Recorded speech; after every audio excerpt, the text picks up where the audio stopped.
After the corporate layoffs, Elias, a former workaholic programmer, limps back to his desolate nest, a temporary refuge overlooking Mount Fuji, where bioluminescent jellyfish installations glow eerily.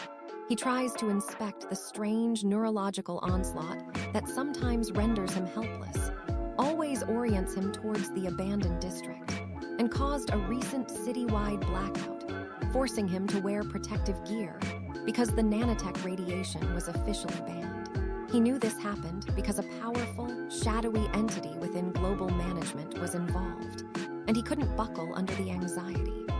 A digital bonjour from an anonymous whistleblower pings his antiquated comms unit, detailing how a new mint of currency was being used by a hidden gangster syndicate to fund an abnormal project. Elias, a recent programming graduate before his dismissal, was no killjoy. He merely wanted to understand the truth behind the strange signals he often counts emanating from the city's underbelly, a mystery that would waken his resolve. Elias' objective was clear: expose the corrupt affluent who, under the guise of an environmental initiative, funneled illicit funds through the city's automated checkout systems. He learned of their secret ballroom meetings, where they negotiate the ruination of the old city, planning to demolish the abandoned railway lines for a new high-speed turbo transit system.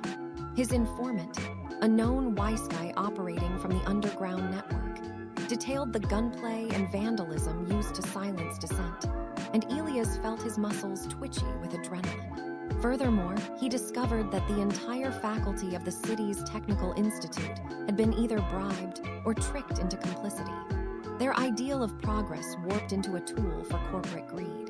The data described a massive giveaway of public resources, with the conspirators, cornered by their own avarice, preparing for an inevitable onslaught against anyone who dared to expose their operation, a damning indictment that promised the city's damnation. The whistleblower's final message, riddled with an asterisk notation, warned Elias about a highly trained brawler and a ruthless killer sent to silence him. The killer, a former special ops agent known for leaving fractured bones and accidental graves, had already attacked the informant, leaving him to upchuck vital data before his demise. Elias knew he was cornered, with no easy return route, and the high-tech nanotube surveillance system made every kilometer of the city a trap. He had to think fast, using his advanced navigation skills to avoid the ubiquitous cameras that noting every movement. He found himself in a desolate classroom, formerly part of the city's technical faculty, now filled with mock-up holographic projectors and canister-like nanotech devices, ready to assemble a countermeasure. He discovered the killer's hidden workstation, observing the live feed of the sprawling urban walkways and the flickering neon art installations. With a final, desperate boing sound from his makeshift device, Elias managed to affix a data leech, hoping to unload the full extent of the conspiracy before the assassin closed in. As the gorilla-like brawler burst through the door, his movements almost a twerk of violent agility, Elias had to act. He jockeyed for position, a single whisker away from a fatal blow, realizing this wasn't about a paycheck anymore but an obligation to the truth.